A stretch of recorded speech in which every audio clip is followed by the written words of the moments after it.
I am woman, hear me howl. Yeah, howl. That would definitely be appropriate for this film.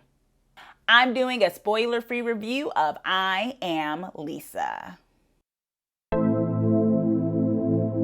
Hey Twisted People, it's your Twisted Woman here, Chauncey K. Robinson, and today I am doing a spoiler-free review of the horror revenge / werewolf film, I Am Lisa.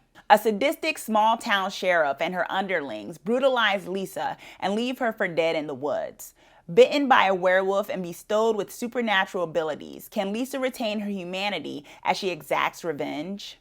Going into watching this film, there was a duality going on for me. On the one end, I really think werewolf films don't get enough love when it comes to the horror genre. I think everyone's usually more into sexy vampires. I felt like Underworld was a franchise that kind of merged it, but even then they leaned heavily on the vampire lore. And on the other end of this is a horror revenge film, and that's a subgenre of the horror world that I'm not always the biggest fan of, usually because of the brutality that sometimes seems exploitative in it for me. So I was kind of like, okay, how is this movie going to carry out? It's a werewolf film, which I'm digging, but it also kind of has a hint that there's going to be some type of revenge going on, which means something has to happen for someone to exact revenge. And just how brutal is it going to be? And I have to say, I was actually pleasantly surprised that this movie, I would say,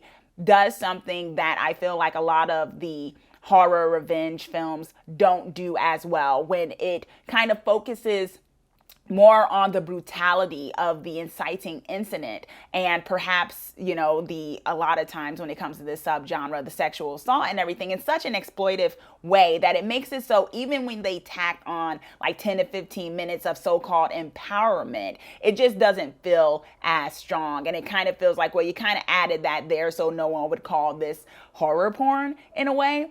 And so I love that this film didn't fall into a lot of the overdone tropes that this subgenre usually does. It has a very cool aesthetic to it. It's definitely an indie picture. One could call it lower budget, one could call it micro budget, but I think it does well in using that to its benefit of making a more intimate, sometimes quiet film before the small town feel that you get from it, but also having those moments of lore, of darkness, or foreboding when it comes to the werewolf genre that they don't like. Either you have filmmakers who have lower budgets who don't like doing it because we as viewers, sometimes to our detriment, will be very quick to write off a film because it's like, well, that werewolf doesn't look as realistic as American Werewolf in London's or Paris's, movie, or the transformation isn't as cool. And it's like, well, if you think that a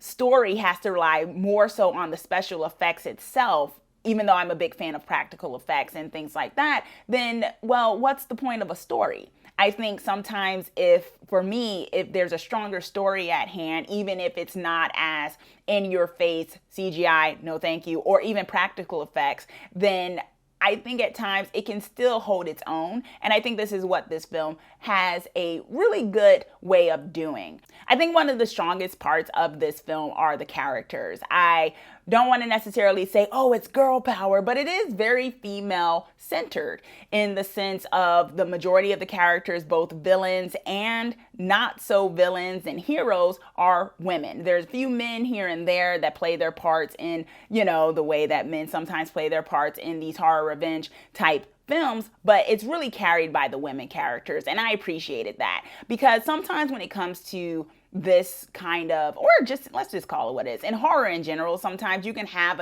a woman dominated cast, and some people can think that automatically means it won't be exploitative or gratuitous or overly sexualized, and it totally is sometimes. And I think this film does a good job of showing different kinds of characters, that not all the women fall into one archetype, one look, one being. There's sensuality and sexuality within this film, but it's not done in the sense that it feels like it's almost gratuitous. The form and the look of this movie is very well done, considering that it is a lower budget film. Like I was saying before, you have some films that, people tend to think, oh, it's bigger budget, so yes, give me the CGI. I'm not a big fan of CGI. I tend to like practical effects. This film has practical effects, although even with that said, it doesn't really lean into the practical effects either. There's some kills, there's definitely some kills, there's some blood, there's some gore, not really overly done. I would say this film is a little bit more quiet when it comes to when there's not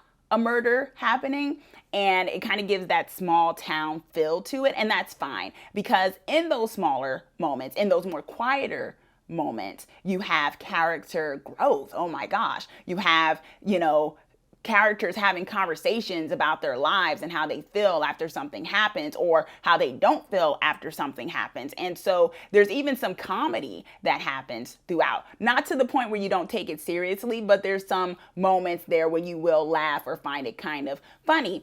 The biggest pro is the strong woman cast, for sure. When it comes to this, they definitely carry the film, and in really cool ways in terms of the variety of the characters and how they portray who they are.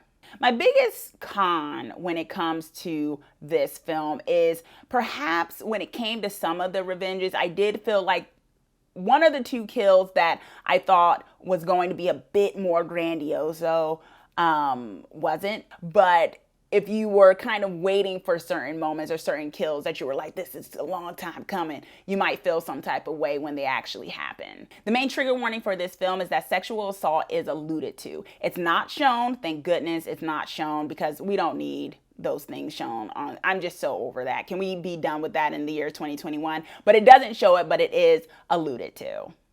My final grade for I Am Lisa is a B+.